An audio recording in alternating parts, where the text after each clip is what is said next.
जी अस्सलाम वालेकुम। आज के वीलॉग का मौजू हाल ही में चंद दिन पहले न्यू जर्सी में, अमेरिकी रियासत न्यू जर्सी में होने वाली एक कॉन्फ्रेंस जो कि पाकिस्तानियों ने मुनक्कद कराई, जिसमें पाकिस्तान को जो जर्नेलों की लड़ाई पाकिस्तान में जारी है, इससे निकालने के क्या क्या तरीके हो सकते हैं वो डिस्कस किए गए। बहुत तफसील से डिस्कस हुए, बहुत अहम बातें हुई। अमेरिका में जो आगे डेवलपमेंट्स होने जा रही हैं, इलेक्शन होने जा रहा है, उसका पाकिस्तान के ऊपर क्या असर पड़ेगा, इसके ऊपर बड़ी पुरमुज़ एक गुफ्तगू हुई। मुख्तलिफ आरा आई। मैं इसका खुलासा और जो पाकिस्तानियों से इंटरेक्शन हुई वहां पे, वो आपके सामने रखना चाहता हूं। बहुत ही दिलचस्प मालूमात हैं, खुसूसन जो अमेरिका में तब्दीलियां आने जा रही हैं उसके हवाले से, उस तनाजुर में पाकिस्तान में क्या चीजें हो सकती हैं, और खुसूसन जो जर्नेल हैं इनको कंटेन किस तरह किया जा सकता है पाकिस्तान में। इसमें तजावीज लोगों ने पेश की, मैं वो आपके साथ डिस्कस करूंगा। इसकी खूबसूरती ये थी, मैं ये जरूर कहूंगा बात की तफसीलात में जाने से पहले, कि ये किसी एक सियासी जमात की तरफ से नहीं था। तमाम मकतबा फ़िक्र के लोगों को वहां पे इनवाइट किया गया। पाकिस्तान कम्युनिटी का एक इज्तिमा था। साफ ज़ाहिर है पाकिस्तान से बाहर जहां पे भी कोई इस तरह की चीज हो, कोई भी गैदरिंग हो, किसी भी तरह की गैदरिंग, वहां पे पीटीआई के लोग जो होते हैं उनकी अक्सरियत होती है। खैर पाकिस्तान के अंदर भी यही सूरत हाल है अब, लेकिन ये है कि इसकी खूबसूरती ये थी कि हर तरह की सोच का बंदा, बिल्कुल मुख्तलिफ सोच के लोग भी जो हैं, पीटीआई के ऊपर तनकीद करने वाले लोग भी जो थे वो शामिल थे। वो लोग भी शामिल थे जिन्होंने कहा कि अगर इमरान खान ये और ये करेंगे तो फिर ठीक है, अगर ये और ये नहीं करेंगे तो फिर भी हम जो है वो अपनी जद्दोजहद जारी रखेंगे। ये क्या है, इसकी सारी तफसील मैं आपके सामने पेश करता हूं। ज्यादा अहम मामला साफ है कि अमेरिका में होने वाली तब्दीलियों के हवाले से ही डिस्कस रहा कि अमेरिकी इलेक्शन के बाद जो तब्दीलियां आएंगी उसका पाकिस्तान पे क्या असर पड़ सकता है। इसके जो लोग इसमें पैनलिस्ट थे, वो भी तमाम सहाफ़ी लोग थे। लोकल अमेरिकी मीडिया से भी दो लोग शामिल हुए। उसके अलावा जो है वो पाकिस्तान में से भी हर तरह का जो है वो पस मंज़र रखने वाले लोग शामिल थे। डॉक्टर मुईद पीरज़ादा मॉडरेट कर रहे थे। डॉन अखबार के अनवर इकबाल साहब, बहुत सीनियर सहाफ़ी, वो शामिल थे। आरिफुल्लाह इंसार साहब एक थिंक टैंक के लिए काम करते हैं, शामिल थे। बैरिस्टर एहतशाम थे पाकिस्तानी सहाफ़ियों में से। मैंने अपनी गुजारिशात पेश की। अच्छा, इसमें जो सबसे पहली बात में जो हल पेश किया गया पाकिस्तान को इस बहरान से निकलने के हवाले से, उस पे आने से पहले मैं आपको ये बताऊं, जो मैंने जिक्र किया बार बार के, जो एक बहुत ही ज्यादा चीज जो पाई जाती है पाकिस्तानी कम्युनिटी के अंदर, अमेरिका में और दुनिया में और जगहों पे भी, वो ये तासुर है कि अगर अमेरिकी इंतखाबात में जो डोनाल्ड ट्रंप हैं, अगर ये जीत जाते हैं, कामयाब हो जाते हैं, तो इसका एक जो पॉजिटिव इम्पैक्ट है वो पाकिस्तानी पॉलिटिक्स पे आएगा। इस तनाजुर में, मतलब जो लोग ये बात कह रहे होते हैं उनके जहन में पॉजिटिव से मुराद ये होता है कि इमरान खान जो पाकिस्तान तहरीक इंसाफ के कायद हैं, वो कैद हैं पाकिस्तान में, जेल में हैं, तो शायद डोनाल्ड ट्रंप आके उनको उनके लिए कोई मस्बत कदम उठाएंगे या पाकिस्तान को कायल करेंगे इस बात के ऊपर कि वो उनको जेल में ना रहने दें। अच्छा, इस हवाले से जो गुफ्तगू हुई, मैं दोनों अतराफ की जो बातें हैं वो आपके सामने रखता हूँ। बाज लोगों ने बिल्कुल ये कहा कि डोनाल्ड ट्रंप और उनकी जो टीम में लोग हैं, मुख्तलिफ नाम भी लिए गए, वो मुस्बत राय रखते हैं इमरान खान के हवाले से। तो अगर रिपब्लिकन इलेक्ट होते हैं, यानी कि डोनाल्ड ट्रंप प्रेसिडेंट बनते हैं, तो यकीनी तौर पर जो है वो कोई मस्बत पेशरफ्त, इस हवाले से मस्बत पेशरफ्त, मस्बत जो वो मस्बत कहते हैं, वो होने का एक चांस है। अच्छा, इसके ऊपर खैर जो मेरे ख्याल में जो मेजॉरिटी राय थी वो इसके बरअक्स थी। ये बात भी कही गई, मेजॉरिटी राय ये थी कि अमेरिका एक एस्टेब्लिशमेंट है। अमेरिकी निज़ाम जो है, खुसूसन इंटरनेशनल अफेयर्स जो हैं, वो साफ ज़ाहिर है कि एक बुनियादी तौर पे एक स्टेट, अमेरिकन स्टेट जो है वो चलाती है, जो कि बहुत सारे अज्जा पे मुश्तमिल है। उसमें यकीनी तौर पे प्रेसिडेंट की सेब बहुत मजबूत होती है, लेकिन साफ ज़ाहिर है कि प्रेसिडेंट अपने इदारों से एक इनपुट लेके ही आगे चल रहा होता है। तो उसमें जो मैंने सामने पेश किया, ये बात मैंने आपको पहले बता दी कि जो मेजॉरिटी थी वो इस परसेप्शन को दुरुस्त नहीं मानती। जो पैनलिस्ट थे उन्होंने जो भी राय अपनी पेश की, उनमें से मेजॉरिटी इस राय को दुरुस्त नहीं मानती कि कोई इस तरह की पेशरफ, जैसा कि बहुत से लोग सोचते हैं, होगी। जो मैंने गुजारिशात पेश की वो मैं आपके सामने रखता हूँ। मैंने पहली बात तो यही अर्ज की कि जो रियासत है, अमेरिकी रियासत का फैसला होगा इस हवाले से। कोई भी जो है वो कोई रोल प्ले करना एक इंटरनेशनल पॉलिटिक्स के अंदर, पाकिस्तान से रब्ता करना या उन्हें कुछ कहना, अगर डोनाल्ड ट्रंप जो है वो मुंतखब हो जाते हैं तो उसमें जो अमेरिकी रियासत की इनपुट है वो यकीनी तौर पे वही है जो पहले से चलती चली आ रही है। ये कोई डेमोक्रेट्स का फैसला नहीं था, ये जो बाइडेन का फैसला नहीं था कि उन्होंने इमरान खान के अगेंस्ट जाना है। ये अब कुछ फैक्ट्स हैं, फैक्ट्स सुनते हुए हमें सावधान है कि फैक्ट्स के ऊपर ही फोकस करना चाहिए, आसपास जो है वो बात को या जहन को नहीं लेके जाना चाहिए। उसकी रीजंस क्या है वो सावधान है कि मुसलसल चंद लोगों के जरिए डाला गया अमेरिकी इन्फ्लुएंशियल डिसीजन मेकर्स के जहनों में कि इमरान खान जो हैं वो बात नहीं मानते, वो जिद के पक्के हैं, वो हट दरम हैं, वो किसी बात पे अड़ जाते हैं, वो जब कोई स्टैंड लेंगे तो उसके ऊपर अड़ जाएंगे, वो हमारी बात नहीं मानेंगे। तो ये एक जो फीड है, ये अमेरिका में पॉलिसी मेकर्स के जहन के अंदर, डिसीजन मेकर्स के जहन के अंदर over the years with the passage of time मुसलसल इसको इंजेक्ट किया गया है। तो ये एक डिसीजन, एक राय पे जो ओवरऑल अमेरिकन एस्टेब्लिशमेंट है, एस्टेब्लिशमेंट जब भी कहा जाता है सम्राट पाकिस्तान वाली एस्टेब्लिशमेंट नहीं होता। साफ है कि जो जिन मुल्कों में आइन और कानून की हुक्मरानी होती है उसमें बहुत सारे अज्जा जो हैं वो मिलके एक एस्टेब्लिशमेंट बनाते हैं। तो जो स्टेट ऑफिस जो है, आप कह लें कि जो वो एक माइंडसेट जो रिफ्लेक्ट करता है, उसमें ये चीज मैटर नहीं करती कि उसको लीड कौन कर रहा है स्टेट डिपार्टमेंट को। समझ रहे, उनकी जो एक सोच है वो इमरान खान के हवाले से वही है जो मैंने अभी आपके सामने रखी। आप खुद से सोचिए कि अगर ये सोच, ये वाला पॉइंट अमेरिकन एस्टेब्लिशमेंट के जहनों में डाल दिया गया है, अमेरिकी स्टेट ऑफिस का नैरेटिव ये है जो मैंने अभी बोला इमरान खान की शख्सियत के हवाले से, तो क्या जो नया प्रेसिडेंट आएगा जो भी हो, क्या वो इस तरह से इस मामले को आगे लेके चल सकेगा? क्या वो एक रोल प्ले कर सकेगा? मैंने इसके ऊपर कोई हतमी बात नहीं कहता, ये आपने भी दोनों तरफ से मेरी जो है वो मारूदात सुनी, आप खुद सोचें कि क्या हो सकता है इस हवाले से। ये जहन में जरूर रखिएगा कि कभी भी अमेरिकी प्रेसिडेंट जो होता है वो ये नहीं होता कि किसी भी बैन अवी मामले में कोई एक आधी एग्जाम्पल को छोड़ के कि वो बिल्कुल मतलब है कि अपने तौर पे एक डिसीजन जो है अथॉरिटेरियन तरह से ले ले, उसको सबको साथ लेके चलना होता है। तो एक तो ये पस मंजर। दूसरा, मैंने ये इससे पहले खैर मैंने ये बात की कि अभी ये भी क्लियर नहीं है कि कौन जीत रहा है। ये भी बाद लोगों का यकीनी तौर पे आप अगर सोशल मीडिया देख रहे हैं तो आपके मुताबिक ट्रंप जीत रहा होगा, क्योंकि ट्रंप और ट्रंप के आसपास जो लोग हैं जिनमें इलॉन मस्क भी शामिल हैं, बहुत ही इन्फ्लुएंशियल लोग अमेरिका के, जिनमें सावधान है कि वाइट सुपरमैसिस्ट भी शामिल हैं, जो कि खास तरह का जहन, खास तरह की सोच रखते हैं इमिग्रेंट्स के हवाले से या नॉन वाइट लोगों के हवाले से। बहुत ही एक्सट्रीम व्यूज रखते हैं बाद लोग, वो भी उनको सपोर्ट कर रहे हैं।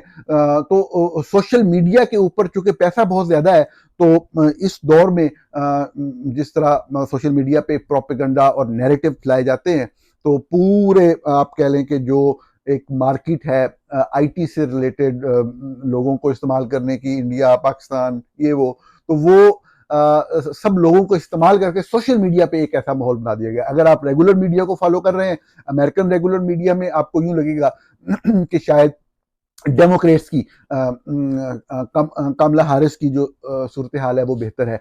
मैं आपको जाती तौर पे बताऊं, साथ ही मैं कोई एक्सपर्ट नहीं हूं अमेरिकन पॉलिटिक्स का, लेकिन मैं सावधान लोगों में रहता हूं, मैं चीजों को समझता हूं। मेरे जाती ख्याल में इस लम्हे तक हम हतमी अंदाज में ये बात नहीं कह सकते कि कौन जीतेगा। बिल्कुल वो जो गोली शोली लगने वाला वाकया हुआ, वो कुछ वेव्स आती हैं अप एंड डाउन की बातें, लेकिन ये चीज तो उसमें आप कभी भी यकीनी तौर पे ये बात नहीं कह सकते। पहली बात तो यही होगी ना, तो फिर ये गुफ्तगू ही मतलब इररेलेवेंट हो जाती है इस हवाले से कि क्या होगा अगर ट्रंप जीत गए तो। एक तो ये बात। दूसरा, ट्रंप अगर आते हैं तो फिर क्या होगा, वो मैंने पूरा एक जो मंजरनामा है वो आपके सामने रखा।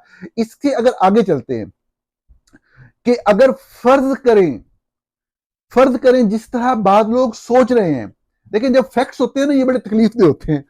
आपको उनको सुनना अगर आपकी मर्जी के खिलाफ हो तो आपको बड़ा अजीब सा लग रहा होता है, लेकिन चंद हकीकतें, चंद इस तरह की चीज़ों से सिर्फ तजज़िये और अपनी ख्वाहिशात और उसी पे ही बात नहीं चलती होती। चंद ज़मीनी हक़ाइक़ को मद्देनज़र रखना होता है बात करते हुए। अगर फ़र्ज़ करें कि ट्रंप एडमिनिस्ट्रेशन आ जाती है और मतलब है कि जिस तरह ये लोग सोच रहे हैं, जिस तरह होगा वो तो मैंने आपके सामने बयान कर दिया। आप एज्यूम कर लें जिस तरह बाद लोगों की ख्वाहिश है, तो क्या पाकिस्तान में बैठे हुए जो काबिज लोग हैं, जिनके लिए जो उनका मतमे नजर, जो उनकी प्रायोरिटी है, वो अपना जाती मफाद है, पाकिस्तान का मफाद ना कभी था ना है, क्या वो लोग कभी इस तरह की बात मानेंगे? नहीं, ऐसा नहीं हो सकता। वो जिद और हट धर्मी पे कायम रहने वाले लोग हैं, वो पाकिस्तान को नुकसान पहुंचाने वाले लोग हैं। जितना नुकसान वो पहुंचा चुके हैं पिछले चंद सालों में, उसी नुकसान से हम अगले 10-15 साल नहीं निकल सकते, चाहे जो भी तब्दीली आ जाए। तो ये जो बातें हैं, इस चीज में, इस हवाले से, अमेरिकन पॉलिटिक्स के हवाले से, खैर ये बड़ी अहम बात थी। पाकिस्तानी कम्युनिटी बहुत वाइब्रेंट है, बहुत खुशी होती है लोगों से मिलके, लोगों से बात करके। हम लोग खुद से सोच रहे होते हैं कि जी लोगों को पता नहीं है, या ये बात उनको इस बारीक बीनी से वो नहीं देख रहे। लोगों को सब कुछ नजर आ रहा होता है, लोगों को सब कुछ पता होता है। मेरे ज़हन में एक तासुर था कि ये सारे लोग जो है, या इनकी मेजॉरिटी जो है, चूंकि ओवरसीज पाकिस्तानीज में ऐसा तकरीबन तमाम मुल्कों में होता है कि ये पीटीआई या इमरान खान को ज्यादा सपोर्ट करते होंगे, और अगर ये फौज के बारे में कोई क्रिटिकल जुमला या फौज के खिलाफ कोई सख्त बात कर भी रहे हैं, तो ये आर्जी है, और ये उसी वक्त तक है जब तक इमरान खान की फौज से मुखालफत चल रही है। अगर इमरान खान की फौज से मामला तय होते हैं या डील होती है, और क्या इमरान खान की फौज से डील हो सकती है या नहीं हो सकती, इस बारे में मैंने आपको 2-3 दिन पहले भी अर्ज किया था कि मैं जर्नलों की लड़ाई और जर्नलों में जो ग्रुपिंग है उसके हवाले से एक काम को कंक्लूड कर रहा हूं। तो आपके सामने शायद मंडे वाले दिन शाम 7 बजे पाकिस्तानी वक्त के मुताबिक वो अपना तफसीली एक वीलॉग जो है वो पेश करूंगा, जिसमें पूरा मंजरनामा कि ये जो जंग जारी थी पाकिस्तान के अंदर पिछले 7-8 सालों से, ये जर्नलों की जंग थी, ये थी क्या, कौन कौन किरदार थे इसके, और ये किस किस तरफ, किस किस को, सियासतदान को, सहाफियों में से किसको, और किस किस ग्रुप के कौन कौन से सहाफी थे, और कौन कौन से सियासतदान थे, और कौन कौन से जज थे, और किस तरीके से पाकिस्तान का खिलवाड़ किया गया। उस पस मंजर में ये बात ज्यादा वजाहत के साथ मैं आपके सामने रख सकूंगा कि इमरान खान के बारे में या डील के हवाले में क्या मामला है। अभी मैं बात करूंगा तो बात कंफ्यूज हो जाएगी। मैं अपने मौजू पे ही रहता हूं, लेकिन मेरा ये ख्याल था पाकिस्तानी कम्युनिटी के लोगों से बात करते हुए कि इमरान खान अगर फर्ज करें कि उनके मामला बेहतर होते हैं तो ये लोग फौज के हक में दोबारा बात कर देंगे। लेकिन मुझे बड़ी अजीबो गरीब एक हैरत हुई लोगों से बात करके। बाद लोग जो इमरान खान के फॉलोअर थे, उन लोगों ने भी, मेरे से एटलीस्ट जितने लोग मिले हैं, उन्होंने मुझे इसी तरह का तासुर दिया कि अगर इमरान खान अच्छे हम समझते हैं, उनको बेहतर समझते हैं, वो हमारे लीडर हैं, वो फौज की कैद में है, अगर तो, और हमें इस चीज की बिल्कुल क्लैरिटी के साथ समझ आ गई है कि पाकिस्तान की असल दुश्मन जो है पाकिस्तान के एडमिनिस्ट्रेटिव मामलात में और पाकिस्तान की सियासत में मुदाखलत करने वाले लोग हैं, और वो साफ जाहिर है कि फौज जो है वो उसका सबसे नेगेटिव किरदार रहता है। इसी एक बुनियादी नुक्ते की वजह से पाकिस्तान में कभी भी जो सिविलियन सुप्रीमेसी है वो कायम नहीं हो सकती, कभी भी रूल ऑफ लॉ नहीं आता। तो ये चीज हमें क्लियर हो चुकी है। इमरान खान हमें अच्छे जरूर लगते हैं, लेकिन अगर इमरान खान भी फौज के साथ चलेंगे तो हम फौज के खिलाफ रहेंगे, हम फौज के मुकम्मल तौर पे वापस जाने, अपना आईनी किरदार अदा करने तक महदूद हो जाने के अलावा किसी दूसरी बात पे जो है वो कभी भी समझौता नहीं करेंगे। तकरीबन तमाम लोगों का, ये मैं खुलासा बता रहा हूं, किसी बंदे ने ये लफ्ज इस्तेमाल नहीं किए, लेकिन सबका यही था कि चाहे इमरान खान फौज से डील कर लें, फौज के खिलाफ वो जंग जो है पाकिस्तान बचाने की वो अब जारी रहेगी। ये मैं हैरान हुआ कि पाकिस्तानी कम्युनिटी के वो लोग, और वो ऐसी ऐसी मिसालें और ऐसी ऐसी बातें बता रहे थे कि इंसान हैरान हो जाता है कि बहुत सारी चीजें यकीन हो सकता है कि कुछ बातें दुरुस्त ना भी हों, लेकिन ऐसी ऐसी बातें कुछ बिल्कुल दुरुस्त थी जिनका हमें पहले नहीं मालूम था। पाकिस्तान के बाहर ये जर्नेल यहाँ पे क्या खिलवाड़ करते हैं, यहाँ पे किन किन साजिशों में मुलव्वस होते हैं, कब कब 80s 90s 2000 की कहानियां लोग सुनाते हैं कि किस तरीके से पाकिस्तान को बेचा पाकिस्तानी जर्नेलों ने पाकिस्तान से बाहर गैर मुल्कियों के हाथों में। किस तरह से अपना अपना जमीर फरोश किया, किस तरीके से कंप्रोमाइजेस किए, किस तरीके से सरेंडर किया मुख्तलिफ बैन अवी इश्यूज में पाकिस्तान का मफाद बेचते हुए। और पाकिस्तानी पॉलिटिक्स के अंदर इन्वॉल्वमेंट समझ तब भी आती है जब अपने पे बीतती है, लेकिन समझ आ गई हुई है, ये एक हकीकत है। और यकीनी तौर पर यही सूरत हाल पाकिस्तान के अंदर रहने वाले बाशऊर पाकिस्तानियों की है। साफ ज़ाहिर है वो बात खुल के नहीं कर सकते और बिल्कुल करनी भी नहीं चाहिए जहां जान का खतरा हो, लेकिन ये कम्युनिटी। अभी मैं आखिरी पॉइंट जो था कि ये पाकिस्तान के अंदर जो हालात हैं इनमें बेहतरी का सफर कैसे हो सकता है, उस पर कुछ मारूजात, कुछ मैंने कहीं, कुछ मैं नहीं कह सका वक्त के हवाले से, तो वो मारूजात बहुत ही मुख्तसर अंदाज में बयान की जाए कि आपके पास टिप्स क्या है पाकिस्तान को आगे लेके जाने की, आम बंदा क्या कर सकता है, कोई भी शख्स जो है वो क्या रोल प्ले कर सकता है, जो किसी भी सियासी जमात, चाहे वो पीटीआई हो, नून लीग हो, पीपल्स पार्टी हो, उसके साथ एफिलिएट है, उसको बेहतर समझता है या सपोर्ट करता है, वो अपने अंदर रहते हुए क्या रोल प्ले कर सकते हैं। पहले 2-4 लाइनों में एक पस मंजर और फिर जो सोल्यूशन हम सोचते हैं, मैं सोचता हूं, लोग सोचते हैं, वो क्या है। सबसे पहली बात तो यह है कि रियासत के जो 3 पिलर्स हैं, जिसमें साफ ज़ाहिर है कि पार्लियामेंट शामिल है, लेजिस्लेटर जो है वो शामिल है, एग्जेक्टिव शामिल है, जुडिशरी शामिल है। तो हमने पहले ये देखना है कि रियासत की ये 3 अज़्ज़ाएं ये काम कर रहे हैं। पार्लियामेंट का काम जो होता है वो बुनियादी इंसानी हकूक का तहफ़्फ़ुज़ होता है कि आम लोग जो हैं उनके हकूक कंप्रोमाइज़ ना हो, उनके लिए, उनकी बेटरमेंट के लिए कानून साज़ी की जाए, लोगों के फंडामेंटल हकूक के तहफ़्फ़ुज़ की कानून साज़ी की जाए। मैं तफसील में चूंकि नहीं जाना चाहता, सिर्फ आपको जो सोल्यूशन मैंने पेश किए वो आपके सामने रखना चाहता हूँ, तो इसलिए मैं नहीं जाऊंगा। आप खुद सोच लें कि क्या हमारी पार्लियामेंट जो है वो लोगों को उनके हकूक दिलवाने के लिए कानून साजी करती है या लोगों के हकूक छीनने के लिए, उनके ऊपर टैक्सेस, गलत टैक्सेस, बेबुनियाद टैक्सेस लगाने, और उनके राइट्स अपनी मर्जी के एसआरओ जारी करवाने, अपनी मर्जी के ताकतवर को ताकतवर तरीन बनाने के लिए कानून साजी करती है या दूसरी कानून साजी करती है, ये आप खुद सोच लें। हमारे यहाँ जो इंतजामिया है, इंतजामिया किस तरीके से फंक्शन कर रही है आपके सामने है। पूरी तरह से एक अदारे, एक काबिज अदारे का कंट्रोल है।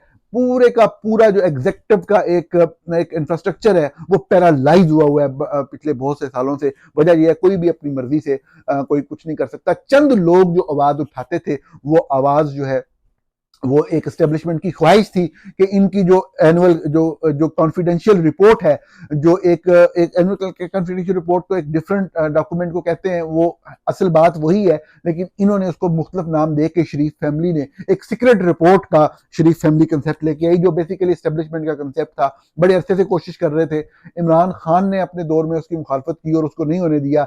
शहबाज शरीफ साहब जब वज़ीर-ए-आज़म बने 2022 में, तो उन्होंने नदीम अंजुम डीजीआईएसआई के कहने पे वो नोटिफिकेशन जारी कर दिया।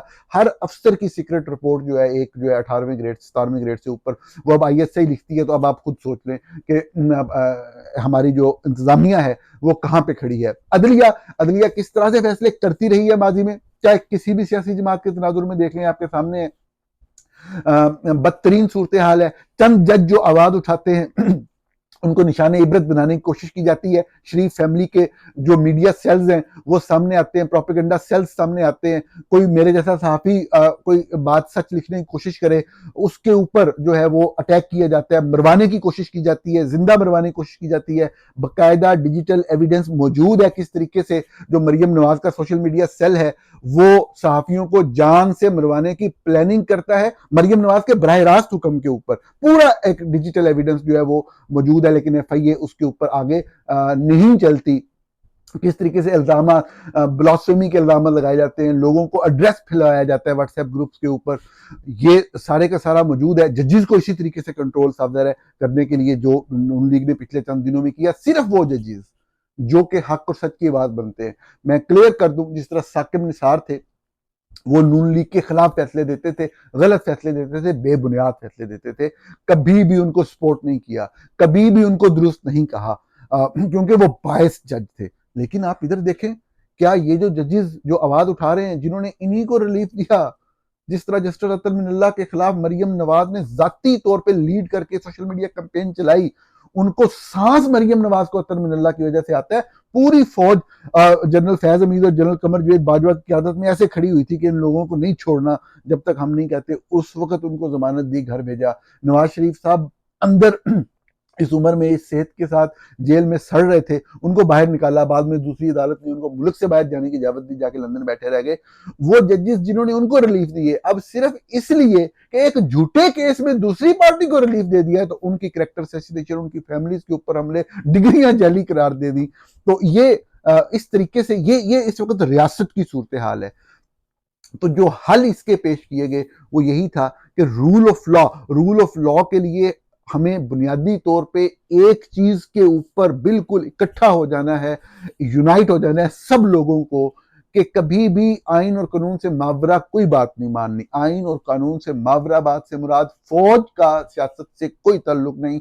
फौज से साथ किसी भी तरह की बात कोई सियासी पार्टी अगर करे तो गलत है। उस वक्त तक एक तहरीक, एक मज़ाहमती तहरीक, एक फिजिकल प्रेजेंस के साथ रोड्स के ऊपर एक तहरीक जब तक नहीं होगी जो फौज को कंटेन करे, बहुत ज्यादा नुकसानात यकीनी तौर पे हो सकते हैं, लेकिन किसी भी तौर पे इसके ऊपर कंप्रोमाइज करना जो है वो रूल ऑफ लॉ के साथ कंप्रोमाइज करना होगा। फौज को ये किरदार छोड़ना होगा, कारोबार बंद करने होंगे, इनका बजट कम करना होगा, उसी सूरत में जाके बेहतरी आएगी। ये फैलाते रहेंगे लीबिया शाम में ये हो गया वो हो गया, जो भी है ये झूठ बोलते हैं। कोई भी इस तरह के मामला नहीं है। जो एक बेसिक रिक्वायरमेंट है बिल्कुल वो बरकरार रखी जा सकती है। इसके 20% बजट के अंदर भी जो वो लेते हैं, यही बजट तालीम पे लगना चाहिए, सेहत पे लगना चाहिए, तरक्की पे लगना चाहिए, ताकि पाकिस्तान आगे चले, पाकिस्तानी आगे चले। रूल ऑफ लॉ का ये बुनियादी पॉइंट था। इसके बाद अगर हम आगे चलते हैं तो एक जो हथियार हमने दिया है ओवर द ईयर्स एस्टेब्लिशमेंट को, वो मजहब का हथियार है, तौहीने मजहब का हथियार है, कि जिस शख्स के खिलाफ भी किसी जज से जब फैसला करवाना होता है तो उसके ऊपर भी तौहीन के इल्जाम लगवाते हैं। किसी सहाफी के ऊपर जब इन्होंने हमला करना होता है, जब ये मेरी तहरीरों पे तंग आ जाते हैं तो मेरे खिलाफ बैनर लगवा देते हैं शहरों में तौहीन रसालत के। ये वो गलीज लोग हैं जो कि तौहीन को और मजहब को हर किसी के खिलाफ, हर सियासी जमात के खिलाफ इन्होंने इस्तेमाल किया है। तो पहला जो आपको रूल ऑफ लॉ के बाद जो दूसरा पॉइंट आपने जहन में रखना है, ये तजावीज़ जो पेश की गई मैं वो आपके सामने रख रहा हूँ, वो ये कि किसी भी तौर पे किसी के खिलाफ भी मजहब को इस्तेमाल ना करें। मजहब बहुत अच्छी चीज है, मजहब से प्यार करें, मजहब के अमन के दरस को फैलाएं, अपने ऊपर इन्फोर्स करें, अपनी जात के ऊपर इन्फोर्स करें, लोगों को जीने दें, लोगों को गलत ना करें, लोगों को मारने की बात ना करें। ये इंतहाई घटिया काम है। ये सिर्फ मरियम नवाज और शरीफ का जो सेल है और जो शरीफ फैमिली की एक सियासत है 1990 की दहाई की, वो यही है कि लोगों को दहशतगर्दी का मजहबी जो है वो शिद्दत पसंदों को इस्तेमाल करते हुए जो मजहबी मुनाफिकत का इल्जाम लगा के, मजहबी तौहीन का इल्जाम लगा के अपने मुखालिफिन को फिक्स करना, ये जब तक हम इन लोगों से निजात हासिल नहीं करेंगे ये मामला आगे नहीं चल सकते। जब भी जहन में रखिएगा, कोई भी हुकूमत सर उठाने लगती है, जब भी कोई मीडिया हाउस सर उठाने लगता है, जब भी कोई जज सर उठाने लगता है, सबसे पहला हथियार, कामयाब हथियार जो उसके खिलाफ इस्तेमाल होता है वो मजहब का हथियार इस्तेमाल होता है। तो मजहब को प्यार करें, मजहब को बिल्कुल उसके ऊपर अमल पैरा हो। अपना मजहब सबसे खूबसूरत चीज होती है, लेकिन किसी भी तौर पे दूसरों की जानों के दुश्मन बनने के लिए कोई भी शख्स जो इस तरह की सोच रखता हो उससे कतई ताल्लुक रखें। ये जिस तरह की ये सियासत शरीफ फैमिली करती है इससे कतई ताल्लुक करें तो ये बिल्कुल आगे चला जा सकता है। इसी तरीके से जो नेपोटिज्म है, जो बैड गवर्नेंस है, जो करप्शन है, ये कोई फलसफे वाली बात नहीं, लेकिन ये सब लोग जानते हैं। क्या जब भी शरीफ फैमिली ऊपर आती है तो क्या वो अपने करीबी तरीन लोगों को साफ ज़ाहिर है कि इक़्तिदार में नहीं लेके आते? क्या पीटीआई के अंदर जिस तरह मिसाल लें आप, परवेज खटक साहब थे, सारी उनकी बहनें भाई आसपास जितने भी लोग थे जब वो थे तो वो सारे आ गए। अब इस वक्त क्या सूरत हाल है? ऐसे ही होता है तमाम पॉलिटिकल पार्टीज में। कल्चर ही ये है कि नेपोटिज्म आज के दिन सबसे बड़ी चीज जो है वो हमारे यहाँ क्यादत का फुकदान है। क्यादत इसलिए नहीं है कि क्यादत को आगे आने नहीं दिया जाता ना, वही लोग जो है अपने करीबी तरीन लोगों को आगे लेके आते हैं तमाम सियासी जमातों के अंदर। मैं ओपनली कह रहा हूँ, चाहे वो नून लीग हो, पीपल्स पार्टी हो, पीटीआई हो। अब ये कहना फजूल बात है कि जी पीटीआई ने जी फलां लोगों को दिए, फलां को दिया। अरे फलां को दिए तो वो 10 गलत भी दिए ना, अपने जो ताकतवर लीडर्स थे उनके करीबी लोगों को भी तो दिए ना। तो बिल्कुल जीरो पे लेके जाना होगा इस चीज को, ताकि जो लोग किसी भी जमात के अंदर, चाहे वो कोई भी सियासी जमात हो, जो यूनियन काउंसिल लेवल के ऊपर परफॉर्म करें, वो तहसील लेवल पे आए, वो डिस्ट्रिक्ट लेवल पे फिर वो जाएं, और उन्हीं लोगों में से जब आप किसी बंदे को सूबे में ओहदा दे रहे हैं तो उसका 5-6 साल का एक ट्रैक रिकॉर्ड मौजूद हो कि उसने परफॉर्म किया है लोअर लेवल पे, और फिर वो ऊपर जाए। और जो एक्टिव लोग हों, जो परफॉर्म करने वाले लोग हों, मेंटल एबिलिटी वाले लोग हों, बोलने वाले लोग हों, थिंकर लोग हों, वो आगे जाएं, तो यकीनी तौर पे बेहतरीन लीडरशिप जो है वो सामने आएगी। ऐसा कहीं नहीं होता, लेकिन करने की जरूरत है। आखिरी पॉइंट ये, और ये बहुत अहम पॉइंट, और अगेन तमाम पार्टीज पे होता है, ये मिसाया सिंड्रोम खिलाते हैं। मिसाया यानी कि उर्दू में मसीहा कहते हैं हम, कि इसमें ये होता है कि जो भी इस बीमारी का शिकार लोग होते हैं, वो हमेशा तमाम प्रॉब्लम्स का हल जो है वो एक शख्सियत में देखते हैं। उन्हें कहें जी ये फलां जगह पे बेड गवर्नेंस है, वो कहते हैं जी फलां बंदे को लेके आ जाओ। हर जमात अपने लीडर का नाम लेती है ना। इसमें ये करप्शन है जी, फलां बंदा आएगा वो ठीक हो जाएगी। ये इकोनॉमी का भट्टा बैठा हुआ है, फलां बंदा आ जाएगा ठीक हो जाएगी। तो जो भी नाकाम सियासी स्ट्रगल होती है, ज़हन में रखिएगा, एक आध इलेक्शन जीत जाना कभी भी कामयाबी की निशानी नहीं होती। नाकाम सियासी स्ट्रगल जिसने अल्टीमेटली फेल होना होता है, जो खुद भी फेल होती है, मुल्कों को भी फेल कर देती है, उसकी पहली बुनियादी निशानी ये होती है कि वो मसीहा सिंड्रोम का शिकार लोगों पर मुश्तमल होते हैं, यानी कि वो किसी एक शख्स को तमाम मामलात का जो है वो हल समझ रहे होते हैं। कामयाब सियासी स्ट्रगल जो होती हैं वो कंप्लीट रिफॉर्म्स एजेंडा के साथ आती हैं। कामयाब स्ट्रगल्स के अंदर अगर आप इकोनॉमी की बात करेंगे तो वो अपने बंदे गिनवाने लगेंगे तो उनसे नाम पूरे नहीं होंगे कि इतने बंदे उनके इकोनॉमिक सेक्टर के ऊपर बात करने वाले, बोलने वाले, काम करने वाले हैं। वो रिफॉर्म्स एजेंडे की बात करें, वो गवर्नेंस की बात करेंगे, वो किसी एक सेक्टर की, पेट्रोलियम सेक्टर की बात करेंगे, एडमिनिस्ट्रेशन सेक्टर की बात करेंगे, जिस चीज में भी जाएंगे उनके पास पूरा एक प्लान होगा, जो लोगों को और अपने कारकुनों को समझाया होगा उन्होंने, और ये वो आर्ग्यू करने को तैयार होंगे कैसे उनका प्लान, उनका रिफॉर्म्स का एजेंडा दूसरों से बेहतर है। जब तक रिफॉर्म्स का एजेंडा, जब तक मल्टीपल लीडर्स, ये कोई हल नहीं होता। कभी भी कोई एक इंसान, अब तक जो जमहूरी निज़ाम जो प्रोग्रेस हुए हैं, जो आगे गए हैं, जिन्होंने तरक्की की है, जो सिस्टम कामयाब हुए हैं, उनके अंदर बुनियादी चीज ये है कि मल्टीपल लीडर्स होते हैं, बेहतरीन लीडर्स होते हैं। बेशक एक वक्त में एक बंदा लीड कर रहा होता है, लेकिन ये जो मसाहा सिंड्रोम होता है, ये नाकामी की सबसे बड़ी अलामत होता है। इन बातों पे सिर्फ गौर करने की जरूरत है, इन पे बहस करने की जरूरत नहीं है। इसमें इसको बेहतर करने की, सिस्टम को, एग्जिस्टिंग इंफ्रास्ट्रक्चर को बेहतर करने की, नेगेटिव लोगों को निकालने की, बेहतर लोगों को आगे लाने की जरूरत है। ये चीजें होंगी तो बिल्कुल हम इस काबिज फौज को शिकस्त दे सकते हैं जो कि बैरूनी आकाओं के एजेंडों पे, उनके एजेंडे रीजन में पूरे करते हैं और प्रॉपर्टियां यूरोप में और अमेरिका में बनाते हैं और चंद सियासतदानों को नवाजते हैं, जो वो सियासतदान भी दुनिया भर में जायदादें बनाने का काम करते हैं। बिल्कुल हम इनसे निजात हासिल कर सकते हैं। नाजरीन, प्रोग्राम देखने का बहुत शुक्रिया। आपसे अगले प्रोग्राम में, व्लॉग में दोबारा मुलाकात होती है। बहुत शुक्रिया।